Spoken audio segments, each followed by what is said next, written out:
Welcome to the podcast for contractors, freelancers, and consultants who want to avoid business headaches. Each week, we'll have me, Chris Thompson, a financial advisor, Alan Broom, an accountant, and Mark McLean, a business lawyer.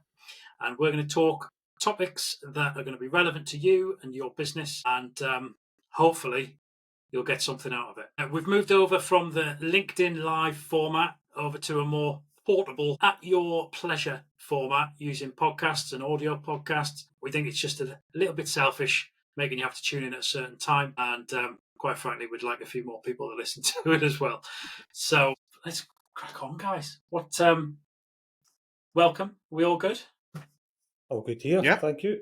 All good. Well, I mean, not good, but okay. Obviously, I'm still recovering from a horrible bout of man flu, so if I sound like a nasal disaster, then apologies. Apologies. Accepted in advance. For anyone who's not used to the three of us, if you've not tuned in before, we've got a little segment that we're going to start with. I think Alan's, I think it's probably not unfair to say, got a reputation for being, I'm going to say opinionated rather than a grumpy sod. But Okay. have you got anything that's irking you this week, Alan? No, of course. A bit kind of what you might call topical, given that Mark's on the call here. I wanted to have a wee complaint about WhatsApp voice notes. I don't think there's a worse communication tool. I didn't mean Mark as a communications tool. I didn't mean that, but as WhatsApp notes, I absolutely Pretty despise it. If you want to speak to me, speak to me. Phone me up, speak to me. If you want to leave me a message, leave me a message. But then dictate to me like I'm in a 1980s typing pool. It feels awfully one-sided, and I don't know. Is there a word? Addictful, like somebody's telling me what to do. It just winds me up. I put something up on LinkedIn about this about a month ago, and it was kind of split down the middle. Half the people said, "Yeah, absolutely, I agree with you," and other people said, "Yeah, it's a great tool." But then when I looked at it, the people who say it's great are the people who sending them, and the people who say that they're shit are basically normal, sensible people. So that's my bugbear for this week. So stop doing it. I don't read them. I don't listen to them. You can't read them. I mean, are we allowed a counterpoint? Are we allowed a response? I was going to say, as the newly crowned communications tool, would you like to defend yourself, Mark?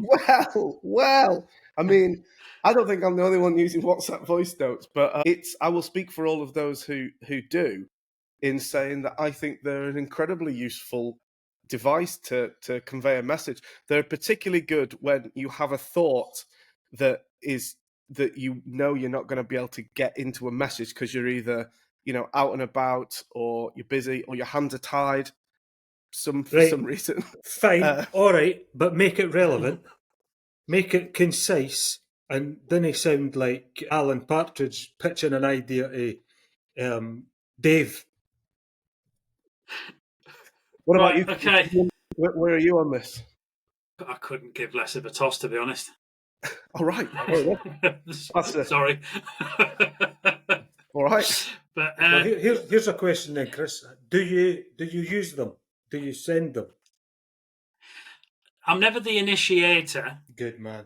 But if someone's a voice noter, then I'll voice note back sometimes. Yeah, but I feel like that's the way they want to communicate, so I'll send them one back. Such a pussy. Just stand by your own. Stand by your convictions. Right. Okay. Noted. Anyway, moving on. Alan, if you don't mind, I think we'll jump back in at the start of every show just to ask what's been griping you this week, if that's all right with you. Aye. I mean, it could end up taking up the whole of the episode in certain weeks, but we're like 15 minutes in now. Rename the whole podcast. I don't know about you guys, but I've been having a little look around online, as you are, and quite often come up against some stuff that's just absolute nonsense.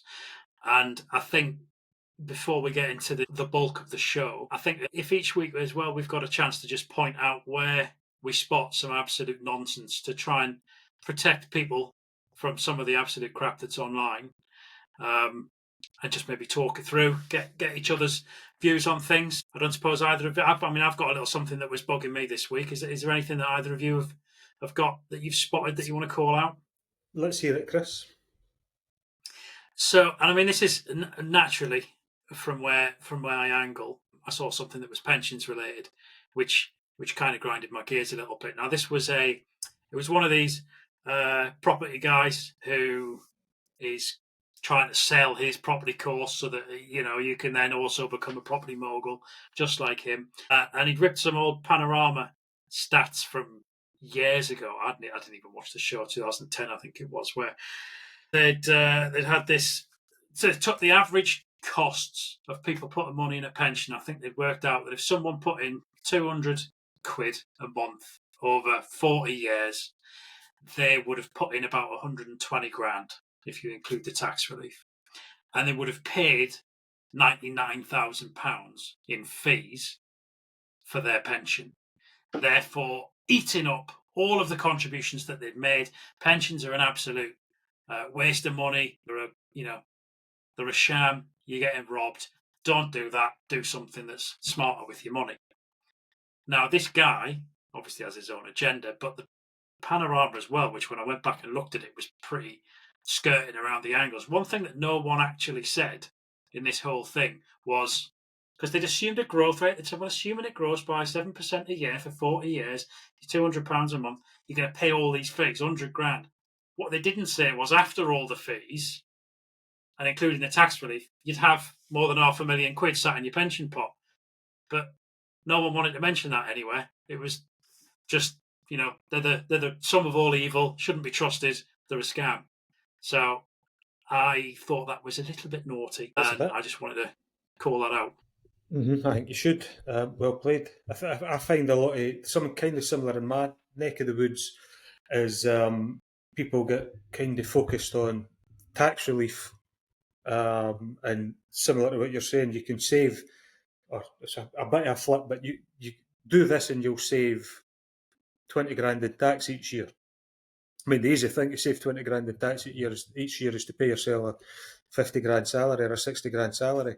It's no tax efficient. What you need to concentrate on, but similar to what you're saying there, Chris, is it's not what the fees are, it's what's left after the fees. And we always say it's not how much tax you pay, it's what's left after tax. I think it was David Brent who said a good idea is a good idea forever. Just out of curiosity, what was the purpose of this person calling? I think it was lost Alan there. Okay, no, it's gone. Well, the purpose of this guy was his way of poo-pooing. So you've got some money locked up in a pension. Look how terrible value for money pensions are. Why don't you use that pension? Come on my 4-day property course, pay me £5 grand or whatever. I'll turn you into a wizard and you can buy commercial property with your property. Now, whilst a lot of people have made a lot of money off commercial property, and I'm not necessarily saying it's that in its own right is a bad idea. For your average investor who doesn't, they've got a little pot in their pension and probably not much else, slamming everything you've got into commercial property rather than spreading it so all your eggs aren't in one basket it's madness. So he was suggesting that we could probably have a whole episode about these. I don't know. I mean, I would call them chancellors. I don't know if that's maybe a bit of a broad term, but those who are selling courses. This is how I made my money. So follow my formula. I'll only cost you, like you say, £5 grand. Follow my formula, and you can do it as well. Yeah, forgetting in the sunset before you realise it don't work.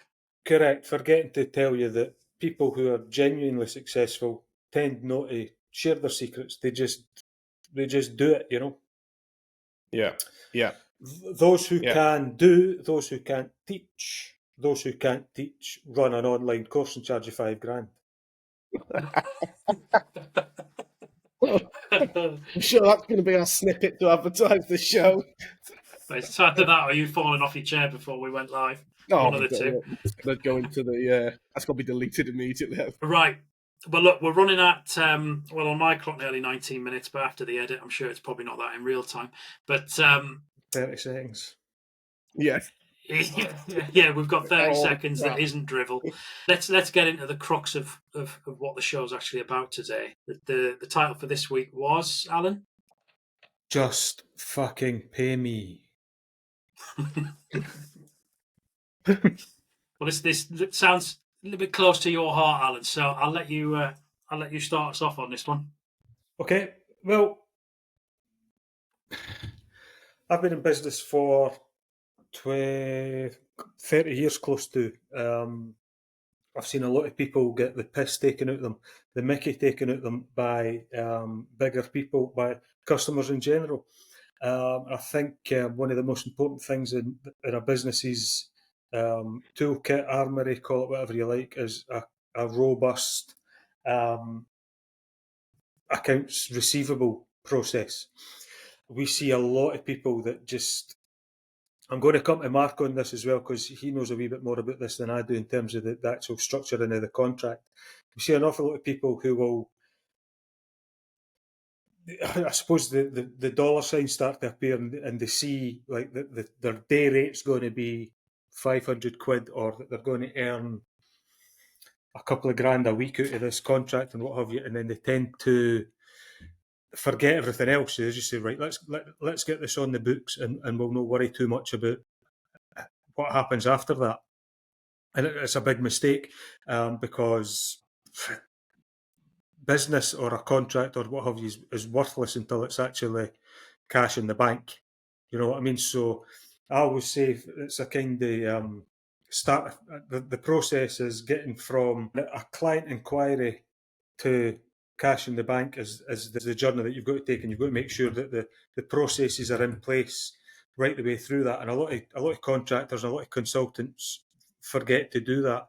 It's especially noticeable when a consultant moves from being a kind of traditional bums on seats contractor where they'll be working through an agency or a recruitment firm and the recruitment firm pays them to, so effectively they're piggybacking on their accounts payable systems or accounts receivable systems, I beg your pardon, to having to do it yourself. So that's one thing. Now the first part of that for me is the contract. There's been a wee bit of talk on the interweb this week about, or last week it would have been, about is it pay when paid contracts, Mark? A little bit of that. We had a wee bit of I had a wee bit of an argument, unusual for me, with a guy who was kind of promoting them. Kind of no. I mean, he started off promoting them and he stopped. It kind of rode back a wee bit. So that's your first step: is avoid pay when paid contracts. Mark, do you want to explain a wee bit what a pay when paid contract is? I mean, it's kind of self-explanatory, but Yeah, no, that's fine. I mean, we call them sort of pay when paid clauses, and they can be pay when paid or pay if paid. Those two are slightly different, and I'll explain in a second why. But the thrust of them both is that if you're a contractor working for your client isn't ultimately the end user or the end receiver of services, and so your client has another client. You're effectively a subcontractor. Sometimes your client will try to include a clause which would say, you will get paid if and or when we get paid. So rather than having a set time frame or a sort of milestone payment system or something like that, it's just completely up in the air. You don't have any certainty over when you'll get paid. You can't plan your cash flow, and so Alan and I both share the view that these are really inequitable clauses for contractors. And yes, from the client's point of view, they do the job, because if the client doesn't get paid by their client, then they don't have to pay you. So they're not out of pocket. The problem is you're entering into a contract where you have absolutely no control over your client's interaction with their end user client. And in reality, that risk isn't something that I think that subbies need to take on. The risk of non-payment should rest with your client. They're the ones who are vetting their client. They're the ones who've got their own procedures in place. And ultimately, you only have a contract with your client. you don't have one with the end client. So it's almost completely out of your control, yet these clauses expect you to bear all of the commercial risk of the client not paying on time, which I think is unacceptable. So if I ever see one of those in a contract and I'm acting for the subcontractor, that's one of the first red flags for me, and that's getting a big red line through it. And my advice is normally don't accept it. The only times when it might be acceptable is if you get if you're getting paid over the odds for something, or it's a really major contract and you absolutely just have to have this on on the CV, or for instance, if there's some kind of tweaks we can make so we can put a long stop date or something like that. But generally, I will just put a big fat line through those. Yeah. But in sort of real world experience, how often if someone is adamant they want this in from their side, and then the subby says, look, no, this isn't going to fly, how often do you find that hits an impasse or someone's got to walk away, and how often does it result in an agreement being made? I think you'll find that a lot of agencies will put it in as a standard clause, and if you don't get legals like Mark to have a wee look through the clauses or the contract in total, you might miss it. Normally, if they'll put it in, Mark will maybe agree or disagree with this, but in my experience, what will happen is an agency will put it in, put a clause in that you get paid when you get paid, when they get paid. But if you say to them that's not happening, then they'll take it out. I think it's just one of those things that people try to get away with rather than actually very regularly do get away with. It's important to note, incidentally, if you're working in construction, that pay when paid clauses are illegal, which makes you wonder if they should maybe be illegal right across the board. I can't see why it's fair and equitable for them to be allowed in certain arrangements and not in others. It doesn't make an awful lot of sense to me. So the big kind of overarching issue is that I think you said that you rely upon somebody else's ability or inability to be paid before you get paid. So you've got zero control about it. One of the other things that we talk about when we're talking about the subject at hand today is that you've got to have a robust. Fuck's sake! Hang on, guys. It feels like, but I'm pretty. It feels like, but I'm pretty sure it isn't a pube. Have you got a bit of beard? 60% chance tops. Beard in teeth. I was going to go 70-30, but all right. Is someone doing the dishes, by the way, just before we crack on? I can hear that as well. I think it's Chris. Hey, see, my microphone's not as bad as I thought it was. I was like, I can hear someone cleaning the fucking dishes the whole way. It's not got background cancellation though. Well, I thought I'd turn that on. Look, just watch me work my wizardry or not when we get to edit. We'll see if this is still here or not to explain right near all the noises. Fools and wains, eh? Fools and wains should only see half done work. Yeah.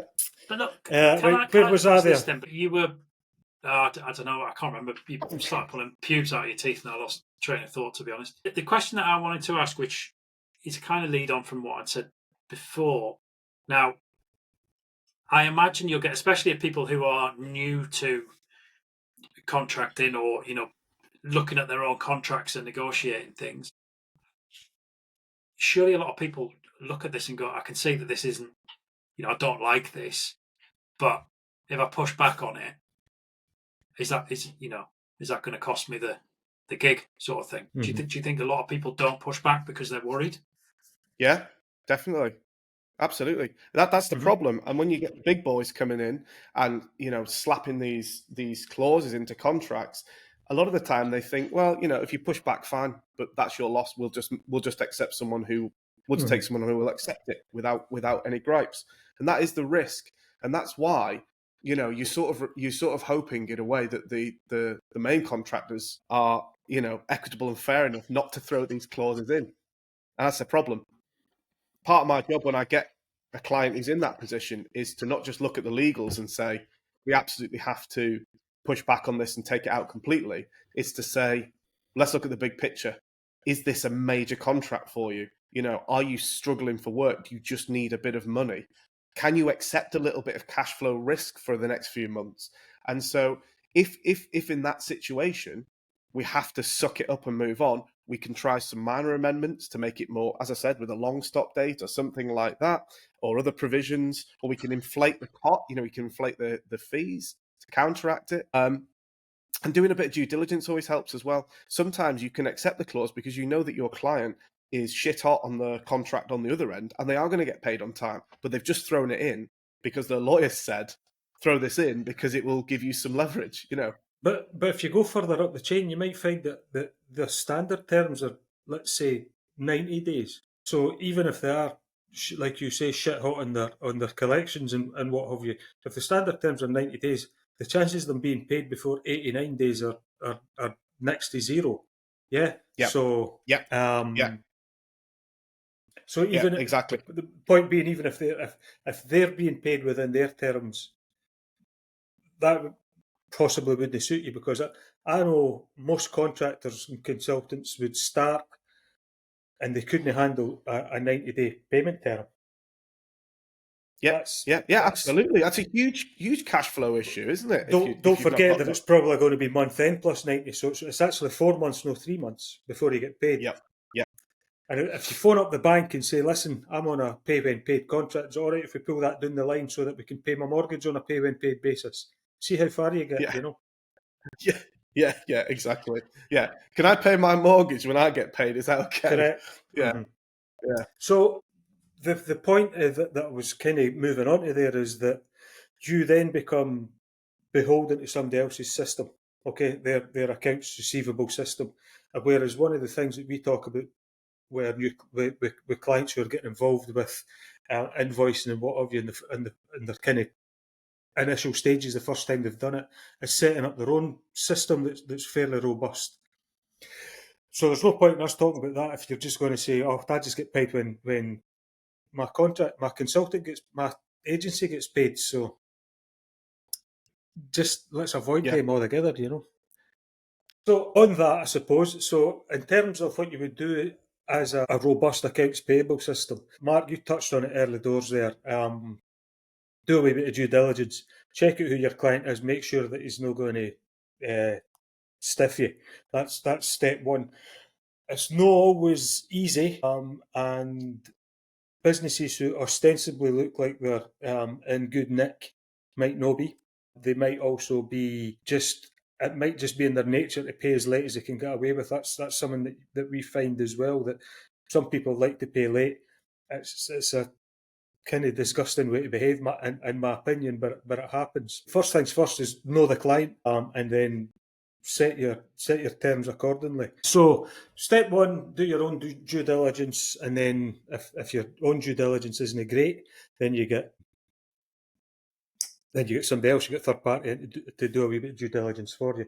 And then of course you've got to understand what the information actually says. So that's maybe where you need somebody to be able to interpret that information for you. So a decent accountant should be able to help you out with that, if anybody knows anything. And then it's basically you then make a judgment based on what you've found as how you're going to structure the terms of the payment terms.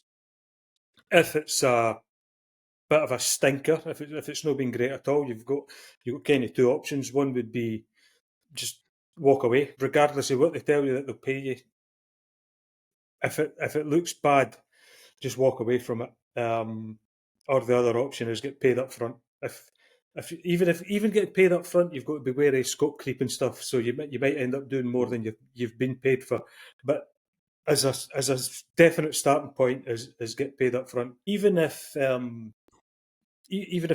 client looks decent, it might be a cash flow question for yourself to decide whether you would get paid up front, either in full or partially. I personally will always try to be paid up front for at least almost a kind of deposit. It's an article of faith as well. It suggests you're a good faith with the client, and then you can be comfortable that, generally speaking, that they're probably going to be good to do business with in the future. So how often, what's the billing cycle? So the billing cycle, generally speaking, would be either on a milestone basis. So once you hit certain parts of the full project, you would say, right, then we're going to bill you for whatever. It might be on an hourly basis, it might be on a jobs done basis, but we're going to bill you on that milestone, or that milestone could be the end of the month. So you probably either a trigger point being when someone key has done, a key stage has been reached, or a particular date or time has been reached.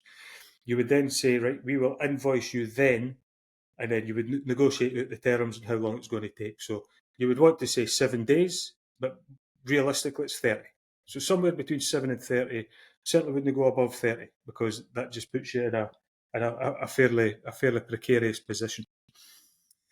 What you want to do is set your system up so that you get reminders and so forth, so that you don't forget to raise the invoice. So you got to invoice correctly first. That's most important, because if you don't raise invoice correctly, then you're not going to get paid for it. So take a wee bit of time, make sure your invoice has got everything in it that's legally required, and everything that's in it that your customer is specified. Customer is specified, right? So that's your two important things. So what it's for, how much it's for, what the date is, when it's due, and how they pay. Generally speaking, in a consultancy stroke contractor basis, generally speaking, that's going to be paid into your bank. You can set things up so that it can be paid by direct debit. That's going to be rare, presumably in a consultancy basis, or by card, probably less rare. And then obviously there's your other options like cheque and cash, which clearly isn't going to happen, Although I did have a cheque recently. It was more bother than it was worth. So then you would then set your system up so that if you've got the correct invoice and you've not been paid up front, or fully paid up front, if you've got a partial, you've still got money to be paid, then you then make sure that your customer sticks to those terms. That's less easy, but you can only control the variables that you can control. If these guys aren't going to pay, then whatever you do isn't going to make them pay. So, for example, we talked about if you've invoiced wrongly, the chances are that they're not going to tell you that you've invoiced wrongly until it's due, until they've went to pay it, right? So within their system, this is kind of jaded, what's the word? Cynical approach, but I tend to think that people You're are not going to pay cynical. when. No, not at all. But people You're aren't not going to cynical. pay. People aren't going to pay until it's due. It's unlikely that you're going to get paid early, right? So if you've got a 28-day window to get the payment straight, you need to be safe and sure by day 28, when it's due to be paid, there isn't any impediment for them to pay you. So within that period, you just need a nice email saying, just making sure you've got that email. Sorry, just make sure you've got the invoice and that everything's okay and it's been passed to your accounts payable department or what have you. And then maybe 5 days out from the due date, something similar, just a reminder that this is going to be due on 28th of December or what have you. Might not help, but it doesn't do you any harm. And if you set up your system properly, it's not going to take any time at all. Then on day 28, the money will arrive in your bank. If it's not arrived on day 29, then you have to put your credit collection procedures in place, binders, and so on and so forth. Wee bit of work involved. It depends how heavy you want to get, how quickly. You might want to check your contract again and see if you can come off the site, walk off site, refuse to do any more work, etc. Mark, I'm sure, was going to give us a wee bit of advice on that, because we've spoken about that in the past. Brilliant.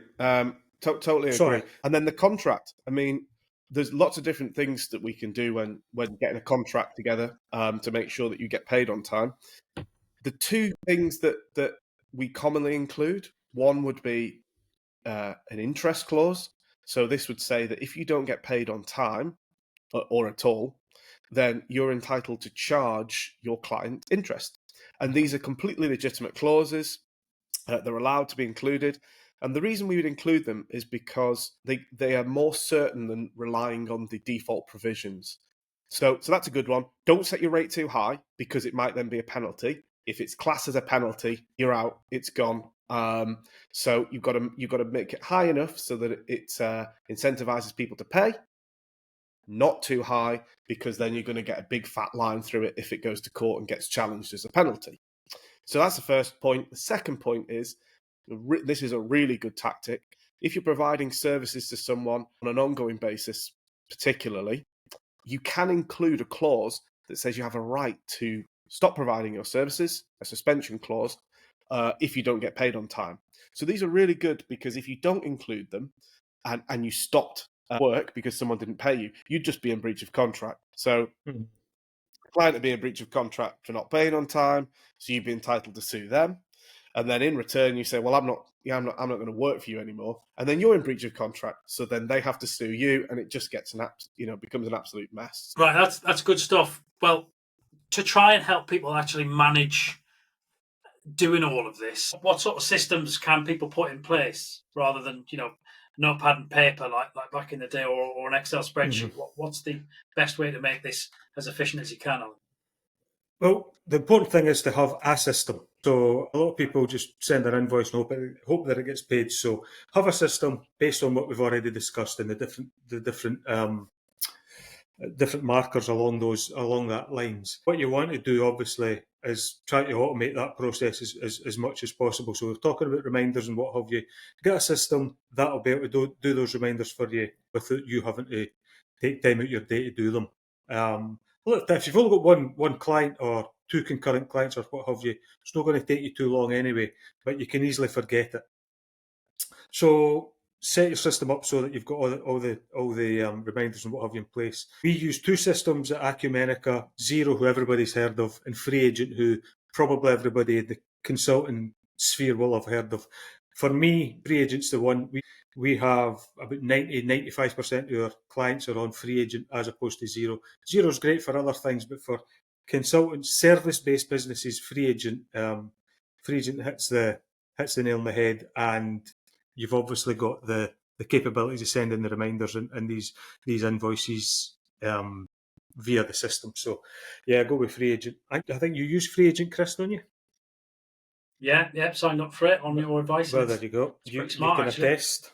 Excellent. Okay, well, look, I think why don't we finish this off with a little quick fire round. I'm going to chuck a few, hopefully yes or no, but I'm giving you a maximum 5 seconds to caveat these if it's not yes or no. But I want quick and out, okay? So I'm going to go. I've got about 5 questions for. Is it going to be like shooting stars with the really want to see those fingers? I really want to see that. Yeah, and you can win a yacht at the end of it if you get all the. Excellent. No. You want me to do a shooting star style intro to it? Yeah, go on then. Quick fire. Well. You know when you say "go on then" and you don't realise someone's actually going to do it. What a fucking asshole!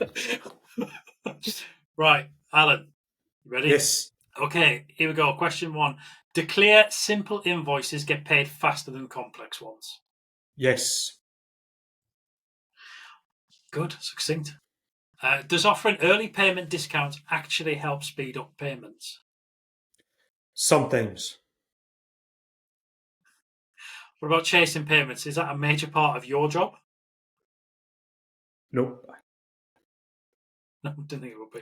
On that, you want to, if you're going to chase up payment, do what we've spoken about and get Free Agent in place or something similar, so that it does it itself. Because I'm not doing it for you. Conclusive. Can adding payment terms directly to your invoices help reduce delays? 100%. Yes. Yeah, and very good. Do you find most clients prefer digital payment options? Well, as opposed to what? Non-digital payment options? Fucking groats. Bank transfer. Yeah. Sorry. The checks. That is a fucking stupid question. That's why I ignored it. Well, sorry. I've tried my best. It's not as if I've chat GPT'd these. Give me a break. Right, okay. Right, Mark. People prefer to be paid in money than anything else. Look, this is groundbreaking stuff, okay? Okay. right. This is the app that wins. Go and the award. ask me that question again because I haven't got a decent answer for it. Sorry. Ask it again, and I'll give you What a I'd prefer your last right. answer. Now, right, come on then. Do you find most clients prefer digital payment options, yes or rant? Most people would prefer a digital payment option. However, there are people who like to keep their money in the bank for a wee while longer, and if that means sending a cheque out, they can get an extra 7 days in the bank with their money, then they'll do that. Yeah, fair enough. Beautiful. Thanks. Right. Aye, so Mark. pick one of the two. Is a pay me or I'll invoice? Is pay me or I'll involve my lawyer an effective legal strategy? It can be, depending on how far you've gone with something. Depends who the lawyer is. And it depends who the lawyer is as well, yeah. That's not a threat. Yeah. Oh, right. You and whose army, big man? Right, sending a formal you actually have demand. a lawyer and you've not made one up. Now, come on, it's carnage. Stephen Bartlett doesn't have this shit to put up with. Can sending a formal demand letter often resolve payment issues? Yes, a strongly worded letter can resolve a lot. Quick before fire. having Quick to actually- fire. 5 seconds, done. A client's more likely to pay on time if payment terms are in a signed contract. Yes. Yes. Yeah, well done. Is stopping work for non-payment a good idea? No, not unless you have a clause in your contract to say you can. Boom. And does a solid contract usually prevent payment disputes? Yes. Well, Yes. I'll tell you what, I reckon people have learned some stuff there. I'll tell you. That quickfire round was a groundbreaker. But seriously though, for future episodes, what we'd like to be able to do is to not have to have that quickfire round happen ever again. So if you've got questions that you want to send us in, once we've gone through the bulk of the topic that we're discussing, we want your questions so we can help answer them. If you've got a topic that you want us to talk about, send it in. We'll at some point set up an email address so you can send questions straight in. But in the meantime, if you ping them over to Alan, Mark, or me, probably on LinkedIn's your easiest way to find us, and then we'll get back to you. Or if this is on YouTube, you could put it in the comments below, I suppose. Here he goes. Look, he's covering all the platforms. But look, I think this is probably the point where I should point out that we've been going for over an hour now, so our dreams of a snippy half-hour show are well and truly shot. So I think we better call it a day, chaps. All right. Yep. Thanks for listening, everyone, or watching, or both. And what's next week's topic for everyone who might want to join in? What is next week's topic? 5 tips to protect your business against out-of-5 problems or off-payroll problems. You got any gripes about that or anything you don't know about? Get your question in. Otherwise, buckle up and prepare to be entertained. What's something? Right, ta-ra. Bye. Bye, guys. Bye, love you. Fucking hell.